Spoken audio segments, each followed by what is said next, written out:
equipe fez um jogo hoje melhor do que ano passado. Aquele jogo onde o primeiro tempo estava 3-0 e acabou ficando 3-2. Hoje jogamos melhor que aquele jogo. Porém, não conseguimos concretizar as nossas oportunidades de gol. Eles tiveram um contra-ataque, fizeram, né? E depois tiveram alguma outra possibilidade de contra-ataque, mas, como eu sempre digo, nós escolhemos a forma de jogar e nem sempre vamos ganhar, mas essa é a forma que eu quero. Esse é o estilo que eu quero ver meu time, pressionando, deixando o adversário em dificuldades, que o adversário não consiga tirar a bola do Flamengo, que nós sejamos os protagonistas do jogo. Depois dependeremos, né, da bola entrar muitas vezes ou não, ou desses detalhes que são micro, mas que, claro, que temos muitas coisas para corrigir, como todos os jogos. Felipe, boa noite. Emanuele Ribeiro, do GE. Globo. Como você disse, o Flamengo dominou, criou mais chances, poderia ter saído com a vitória hoje aqui, mas também do outro lado tinha um adversário que montou uma estratégia que foi para buscar esse ponto também. O Inter tirou o Flamengo do conforto ali, claro, que em alguns momentos no primeiro tempo, principalmente com a marcação, né? E a gente viu, Felipe, o Flamengo sentindo a falta desse jogador de criação no meio campo. O Arrascaeta, como você disse, foi lesionado, o Gerson também não pôde vir para o jogo hoje, que é um jogador que poderia dar mais força física para o Flamengo ali pelo lado.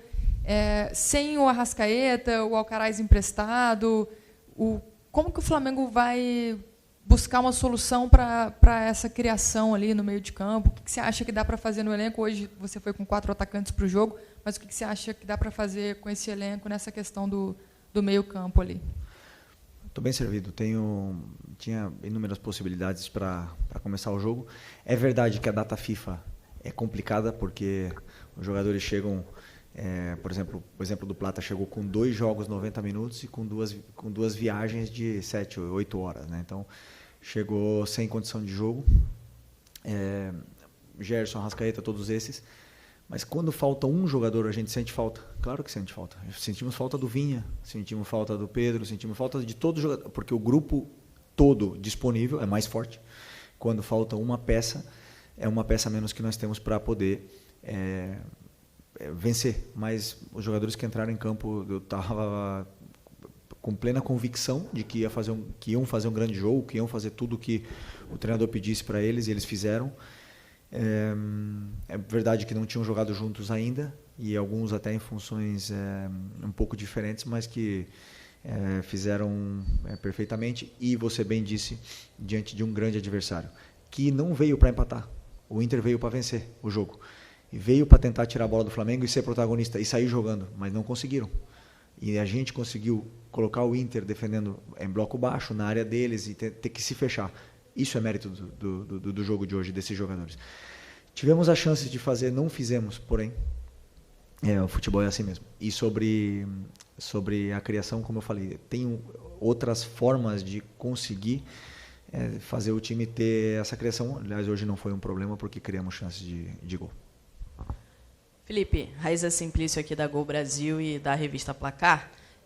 Você falou sobre o Flamengo ter criado, realmente criou várias oportunidades hoje, acabou não conseguindo fazer os gols. Você citou também algumas coisas que tem que melhorar e etc. Essa questão da pontaria seria algo que o Flamengo precisa melhorar? Durante o Campeonato Carioca também o Flamengo teve muito volume de jogo e em alguns jogos, né, não conseguiu converter. E rapidinho, Rodrigo, não me mata, mas é só para... entender se você conta com o Pedro já nesse mês de abril, no final do mês, por exemplo, como é que está essa situação? Que dia é hoje? Março ou abril? Nós estamos... 29 de março. 29 de março? Não, sim. Pedro, contamos com o Pedro em abril. Se nada acontecer fora do previsto, né, porque ele está na fase aí final da recuperação dele, esperamos ter o Pedro em campo ainda em abril. E sobre a pontaria, assim, obviamente que os atacantes vivem de números de gols e durante a temporada passam por altos e baixos, né, nesse quesito tá fino na frente do goleiro, tá frio e tá mais gelado, né? Esses atacantes precisam desses gols para se soltar e poder criar. Então vão ter dias que assim a bola não vai entrar, como foi hoje, que o Juninho teve 2 ou 3 chances. O Wallace também teve duas chances, se eu não me engano. Não lembro se o Bruno teve alguma, mas eles vão ter chances e vão ter dias que eles vão converter até as mais difíceis e vão ter dias que as fáceis não vão entrar. Isso é totalmente do futebol. E claro que depois os números, cada atacante tem o seu. Tem atacante que acaba o ano com 50 gols e tem atacante que acaba o ano com 12, ou com 10 ou com 5. Então isso é muito natural dos jogadores de frente, e o que eu como treinador posso fazer é, como eu sempre falo, levar eles até essa zona, tentar com que eles tenham essas oportunidades de gol e convertam, né? E dar treino para eles e soluções para eles poderem melhorar a pontaria, mas não me preocupa. Felipe, boa noite. Natália, Rádio Roquete Pinto e também Damas do Esporte. A gente viu o Wallace Ian entrando, né, no segundo tempo, dando muita movimentação de jogo, né? Ele teve ali oportunidades até mesmo de ampliar o placar. Ele é um jogador jovem que veio da base, você vem utilizando ele, acabou sendo o artilheiro do Flamengo no Campeonato Carioca. Eu queria saber como você enxerga o potencial dele, o futuro dele dentro dessa temporada.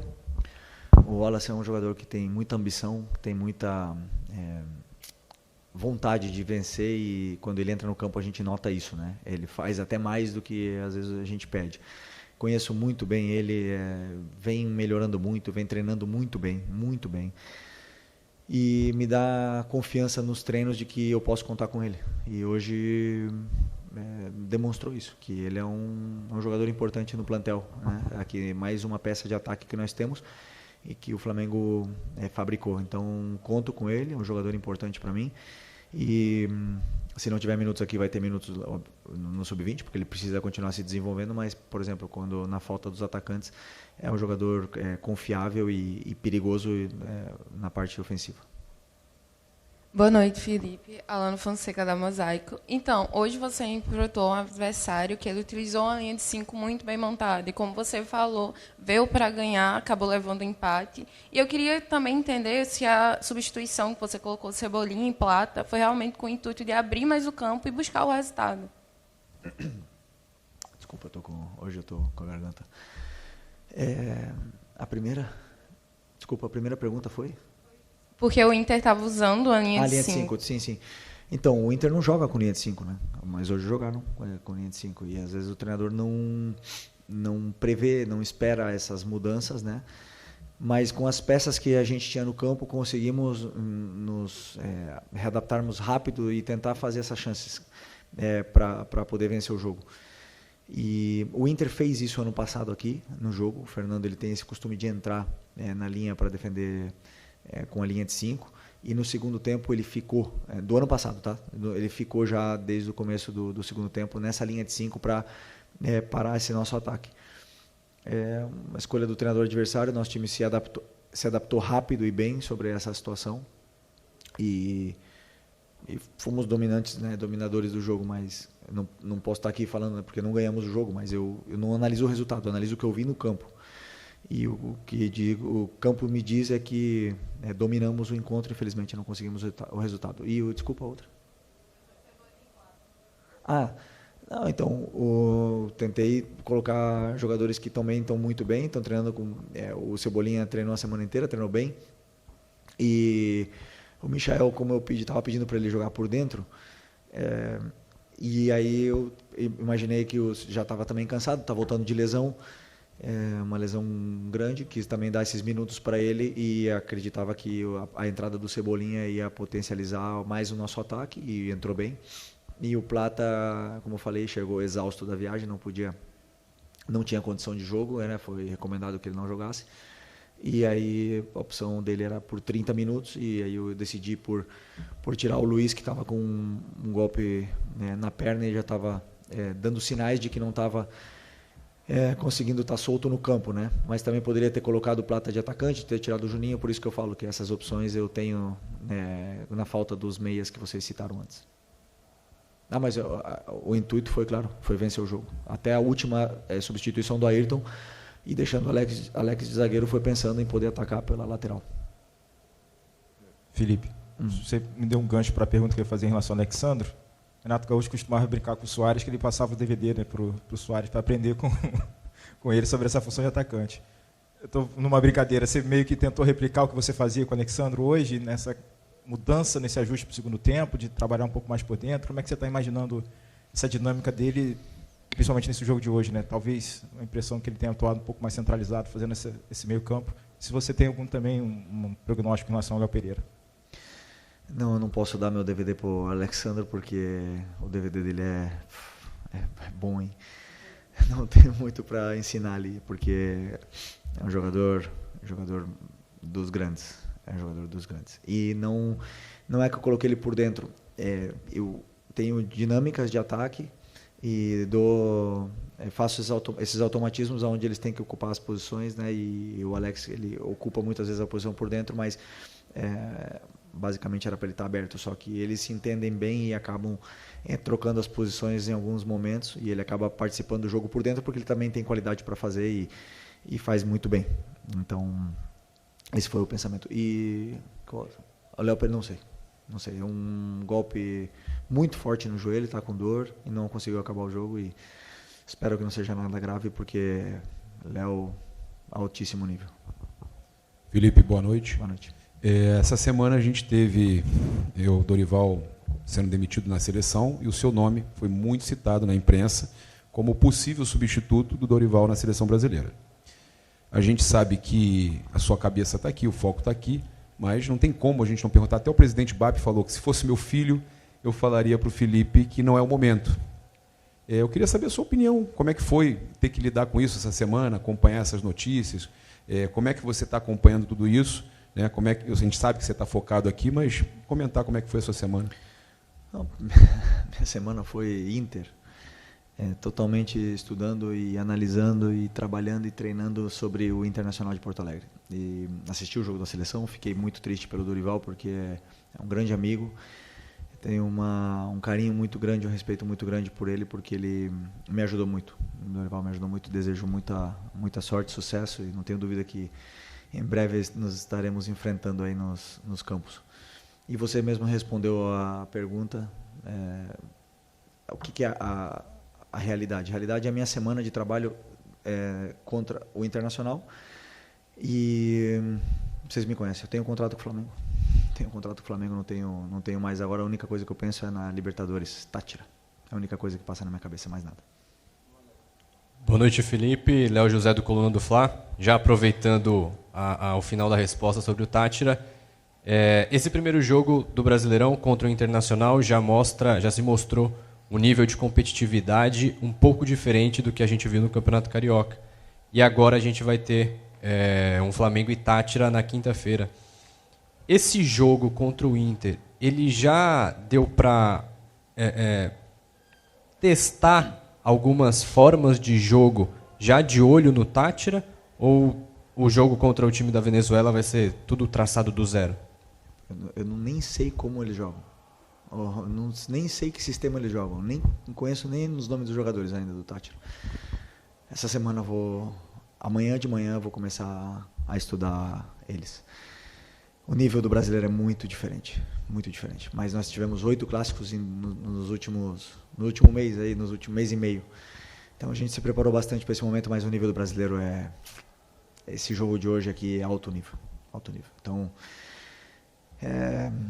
por mais que a gente queira preparar muitas vezes, né, um adversário, quando vem jogadores como Alan Patrick, Wesley, Valência, Borré, o nível nível Europa. Esses jogadores são muito grandes, muito bons, e é difícil de jogar o campeonato. Então agora queríamos muito ter vencido esse jogo em casa, não conseguimos, porém são 38 rodadas, é um campeonato longo, e vence o melhor e o mais regular.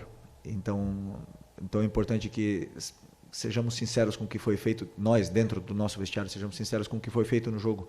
Se tivesse ganhado o jogo jogado mal, teríamos que ser sinceros com a gente mesmo, porque temos que sempre estar evoluindo, melhorando para poder tentar ir em busca desse campeonato. E a partir de amanhã, Táchira.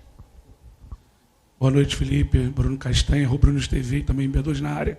Eu queria perguntar para você hoje especificamente do Bruno Henrique.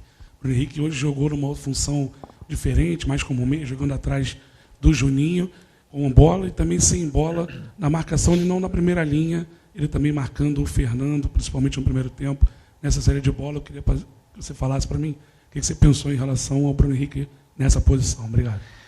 Primeiro, o Bruno fez um treino comigo. Esse cara é muito diferente. Esse cara é muito, muito diferente. E aí eu conversei com ele hoje, pedi se ele tinha condições, se ele queria, né, se ele estava em condições, se ele se sentia confortável de começar o jogo e quanto tempo mais ou menos ele poderia aguentar. E falou que estava plena disposição da equipe e isso o treinador valoriza muito, porque um cara que vem de lesão poderia perfeitamente se proteger e falar, não, vou esperar mais um pouco com medo de ter algum problema, e não, ele colocou o corpo dele a serviço do...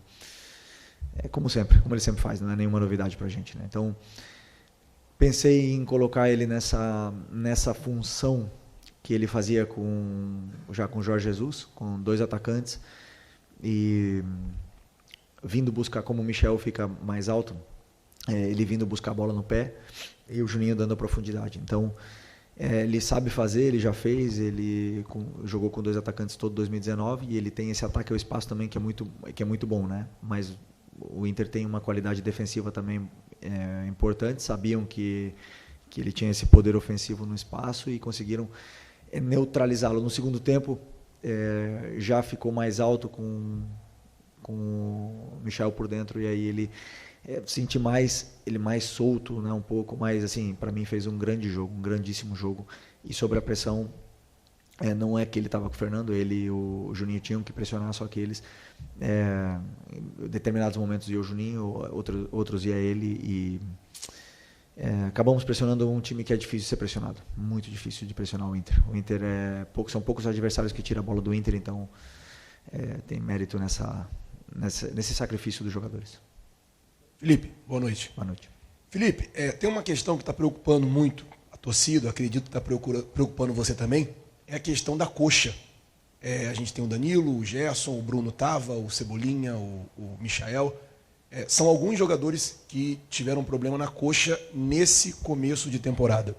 Queria saber de você se você fez uma reunião com os seus preparadores físicos, com o departamento médico, para poder entender o que pode estar acontecendo e se vocês já conseguiram encontrar um diagnóstico para poder resolver esse problema.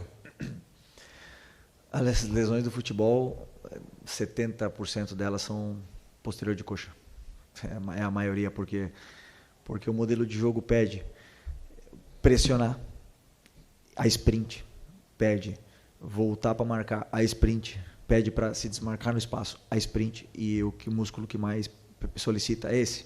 Tivemos 8 clássicos em 12 jogos. Então, além do físico, tem o mental. E esses jogadores, o que eu mais admiro neles é que eles não guardam nada. E as lesões vão acontecer. E é o risco que eu corro, pedindo para eles jogarem assim, eles fazem. Tem jogadores que têm mais predisposição, outros que têm menos. Tem jogadores que conseguem jogar toda a temporada e apenas ter algum problema físico. Tentamos dosar a carga, mas não controlamos tudo. E às vezes eles fazem algumas ações aonde acabam sentindo. A única lesão que foi grande foi a do Michel. A única dessas todas. Todas as outras foram, assim, edema, grau 1, que é uma sobrecarga. Só que tiram o jogador aí 10 dias, 2 semanas dos gramados, infelizmente, mas estamos trabalhando, claro, para poder... Eu acredito que agora com a sequência de jogos até melhore isso e eles se condicionem cada vez melhor para poder ajudar a equipe. Aqui Felipe, boa noite. Marcos Martinho, do canal da QSRN. Você comentou sobre que qualquer desfalque realmente enfraquece a equipe. O Flamengo sente a falta do Vinha, do Pedro, e hoje sentiu, acho que principalmente as ausências do Gerson e do Arrascaeta, que são os principais meios de criação do Flamengo atualmente no plantel. Você identifica ou considera que o Flamengo talvez necessite de mais meias com essas características no plantel para poder repor as ausências deles? O que eu posso te dizer é que o Flamengo precisa e está fazendo, estar atento sempre ao mercado para poder sempre trazer aqui jogadores nível Flamengo, para poder levar mais ainda o nível da equipe. Não só estamos olhando meias, nós estamos olhando volantes, zagueiros, laterais, meias, atacantes, pontas em todas as posições para poder sempre elevar o nível da equipe. E eu posso te garantir que estão trabalhando muito bem, né? Muitas horas. Mas, como eu falei para vocês também, que dentro desse próprio elenco estamos bem servidos. Felipe, Fábio Barcelos, Família da Nação, boa noite. No ano passado, o Flamengo venceu o Campeonato Carioca e a temporada seguinte, né, aliás, a mesma temporada, o restante das competições não foi bom. De que maneira você vai trabalhar a mente, o mental desses jogadores para dizer para eles o que você dizia durante o Campeonato Carioca, que a temporada começa nesse momento, agora, que o Campeonato Carioca foi só uma pré-temporada? Ano passado ganhamos o Carioca e não ganharam, né, o Brasileiro, ganhamos a Copa do Brasil. Em 2019 ganhou o Carioca e ganhou Brasileiro e Libertadores. Em 2020 ganhou o Carioca e o Brasileiro. Em 2021 não ganhamos nada. Então, assim, cada ano é um ano diferente, não tem nada, mas o que eu falo para eles é justamente isso. Agora começou a temporada para a gente. Por incrível que pareça, 8 clássicos, 2 finais, tudo isso, e o ano começa agora. Então já tem jogadores aqui que já tem um desgaste grande de seleção, de sequência de jogos, e o ano começa hoje. E infelizmente depois da data FIFA, né, que chegamos aí nesse... que não é fácil jogar depois da data FIFA, porque os jogadores estiveram se alimentando de um modelo diferente durante 2 semanas e vão chegar aqui agora e jogar do jeito que a gente joga. Não é nada fácil. Então tem muita coisa boa, e o que eu mais sinto é essa ambição que os jogadores têm de conquistar esse campeonato, e isso o treinador percebe. Eu sinto no dia a dia, na maneira deles trabalharem, então por isso que o ambiente está tão bom.